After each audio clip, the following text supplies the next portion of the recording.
پہلے کی تقریر میں بھی بچوں کو بتایا تھا کہ آپ موبائل پہ ایرے غیروں کو مت سنیں، اور اس وقت میں نے جن کا نام لیا تھا اپنی تقریر میں، جن لوگوں کا میں نے نام لیا تھا، جن لوگوں کا میں نے نام لیا تھا کہ ان کو مت سننا، کل کی تاریخ میں اسی نے حضور کی گستاخی کی ہے۔ کل کی تاریخ میں طارق مسعود نے کل اتنی بڑی گستاخی کی کہ آپ کو نہیں پتا؟ ایسے آدمی کے منہ سے سننا ایک مسلمان کو گوارا ہی نہیں کرنا چاہیے۔ اس نے جانتے ہو کتنی سڑی بات کہہ دی ہے قرآن کے بارے میں؟ اس نے کہہ دیا کہ قرآن میں بہت ساری غلطیاں ہیں۔ معاذ اللہ۔ آپ لوگ اتنے بیٹھے ہو اس بات کو پھیلاؤ کہ طارق مسعود جیسے لوگوں کو ہرگز ہمارے نوجوان مت سنیں۔ وہ کتنا اچھا بھی بولتے ہو، ہمیں کلاکار نہیں چاہیے، ہمیں نبی کا وفادار چاہیے۔ سبحان اللہ، بے شک۔ اس نے یہاں تک کہہ دیا کہ نبی کو پڑھنا لکھنا نہیں آتا تھا، قرآن میں غلطیاں بہت سادہ رہ گئی۔ معاذ اللہ۔ تو یہ آواز کہاں سے نکلی؟ ایسے لوگوں کو پالتے ہیں یہودی، جی بابا، ایسے لوگوں کو مسیحی پالتے ہیں، اور یورپی دنیا سے ان کو ملتا ہے، اور یہ مسلمانوں کے بیچ میں آ کر کے میٹھی میٹھی باتیں کر کے اسلام کا وزن گھٹاتے ہیں۔ بتاؤ، جب ایک گولی اس نے بول دیا کہ قرآن میں غلطی بہت رہ گئی ہے، اب قرآن کی حیثیت نگاہ میں کیا رہ گئی؟ اور جب قرآن کی نگاہ میں حیثیت نہیں رہ گئی تو اسلام کی حیثیت بھی نہیں رہ گئی، کیونکہ اسلام تو قرآن ہی ہے۔ تو اس لیے ایسے لوگوں کو نہیں سننا ہے۔ میں آپ کو وہی باتیں آج چن چن کر کے سنا رہا ہوں جو اسلام پر حملے ہو رہے ہیں۔ ایک حملہ اسلام پر یہ ہے کہ ان کے نبی نے 11 بیوی کی،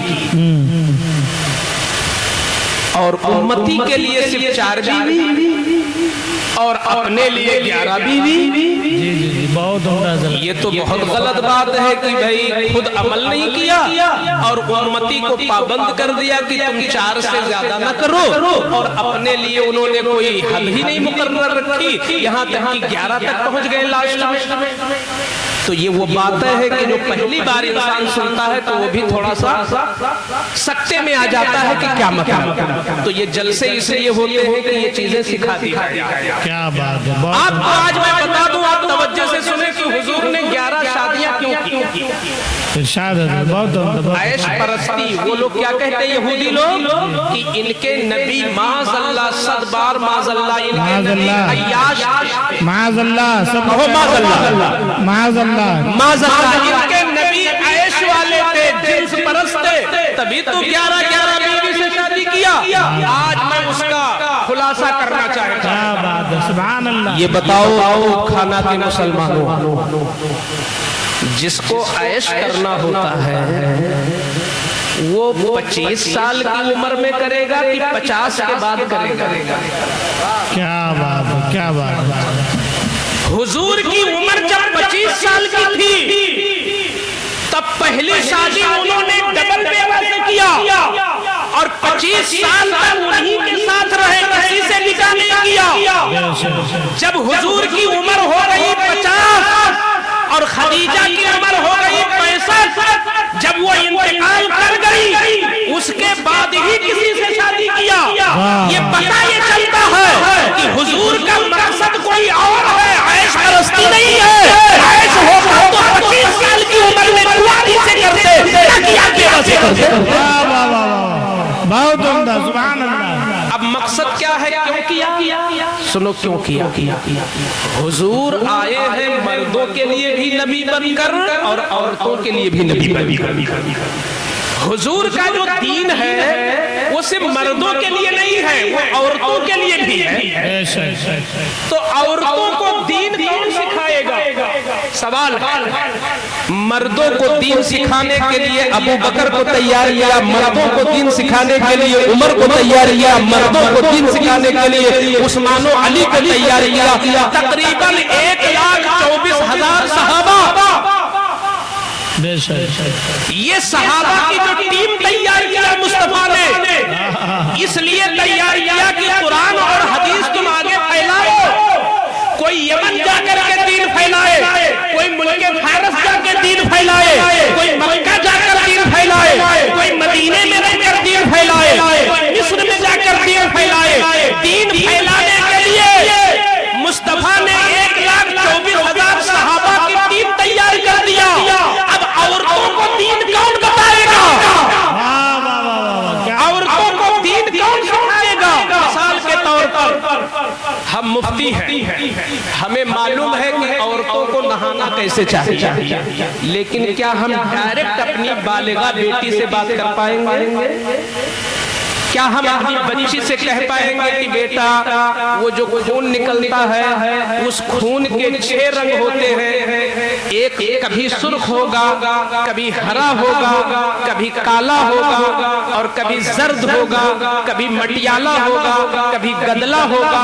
یہ جو 6 رنگ ہیں یہ سب کے سب حیض ہیں, یہ سب کے سب ماہواری ہیں, یہ سب کے سب پیریڈ ہیں. ان کا وقت یہ ہے کہ کم سے کم 3 دن رہے گا یا زیادہ سے زیادہ 10 دن رہے گا. اگر 3 دن سے کم میں بند ہو گیا تو سمجھو یہ بیماری کا خون تھا. 10 دن سے اوپر چلا گیا تو سمجھو یہ بیماری کا خون تھا. اس میں نماز نہیں چھوڑنا رہے گا, نماز اس والے خون میں چھٹے گی. نماز معاف جو ہے وہ پیریڈ والے خون میں ہے, بیماری والے خون میں نماز معاف نہیں ہے. یہ مسئلہ کیا ایک غیرت مند آدمی اپنی بیٹی کو بتا پائے گا؟ بولیے بھائی, کیا ہم لوگ اپنی بہن سے یہ بات کر پائیں گے؟ نہیں کر پائیں گے کہ یہ جو خون نکلتا ہے اس کا رنگ یہ ہوتا ہے, کب نماز معاف ہے, کب نماز معاف نہیں ہے, اور کتنے دن میں تم نہانے کے بعد نماز پڑھ سکتی ہو, کب تمہارا شوہر تم سے صحبت کر سکتا ہے. یہ مسئلے ایک باپ اپنی بیٹی کو نہیں بتائے گا, ایک بھائی اپنے بہن کو نہیں بتائے گا, ایک بیٹا اپنی ماں کو نہیں بتائے گا. تو عورتوں کے یہ مسئلے بتائے گا تو کون بتائے گا؟ اور اگر یہ مسئلے بتائے نہ جائیں تو دین ادھورا رہ جائے گا. اگر یہ مسئلے نہ پہنچائیں سوسائٹی تک تو دین اسلام ادھورا رہ گیا. اور حضور کو اللہ نے بھیجا تھا کہ پورا دین پوری امت تک پہنچاؤ. ایک مثال سے سمجھاتا ہوں. حضور بیٹھے تھے, ایک انصاریہ عورت آ گئی, کہتی ہے یا رسول اللہ مجھے خون آ رہا تھا مہینے والا اور خون آج بند ہو گیا ہے, اب مجھے نہانا ہے, میں کیسے نہاؤں؟ اب میں بتا چکا ہوں کہ حضور کے اندر حیا بہت تھی, حضور کے اندر حیا بہت تھی. عورت پوچھ رہی ہے یا رسول اللہ میں نہاؤں کیسے؟ تو میرے آقا نے بندھے جملے میں کہا کہ چلی جاؤ, روئی لے لو اور روئی میں مشک لگا لو اور مشک سے جا کے نہا لو. تو اس عورت نے کہا یا رسول اللہ میں نہیں سمجھ پائی, روئی میں مشک لگا لوں اور پھر نہا لوں, کیسے نہا لوں؟ تو حضور نے کہا جانا. تیسری بار پھر اس نے کہا یا رسول اللہ کیسے نہا لوں؟ تو حضرت عائشہ بیٹھی تھی, انہوں نے ہاتھ پکڑا اور کمرے میں لے گئے, ہاتھ پکڑا اور کمرے میں لے گئے. کہتے ہیں آؤ میں بتاتی ہوں کیسے نہاؤں, آؤ میں بتاتی ہوں کیسے نہاؤں. سنو, جب تم برتن میں پانی بھر لو تو روئی میں لگا لو مشک, اور جہاں سے خون آیا ہے وہیں پر مشک روئی سے صاف کر لو تاکہ اس کی نجاست اور اس کی بدبو بالکل ختم ہو جائے, اور پھر اس کے بعد نہا لو. یہ میرے حضور کہنا چاہتے ہیں اور تم سمجھ نہیں پا رہی ہو. اس طرح ایک مثال میں نے دیا ہے. یہ بتاؤ کہ حضور کے یہ جو دین کے باریک باریک مسئلے ہیں, شوہر بیوی کا ملنا اور اس کا خون آنا, بچہ ہونا, یہ تمام تر جو باریک باریک مسئلے ہیں یہ کون سکھاتا؟ تو اس لیے حضور نے اپنے دامن کرم میں 11 بیویوں کو رکھ لیا تاکہ حضور سے سیکھ لے اور قوم کی عورتوں کو سکھا دے. جب خدیجہ کا انتقال ہو گیا تو عائشہ سکھا رہی ہے, عائشہ چلے گی تو ام حبیبہ سکھا رہی ہے, ام حبیبہ چلی گئی تو میمونہ سکھا رہی ہے, میمونہ چلی گئی تو حضرت سودا سکھا رہی ہے, حضرت سودا چلی گئی تو حضرت ام سلمہ سکھا رہی ہے. اللہ اکبر, یا رسول اللہ, زندہ باد, زندہ باد, اللہ اکبر, سبحان اللہ. میں نے کہا تھا نا چمگادڑ کو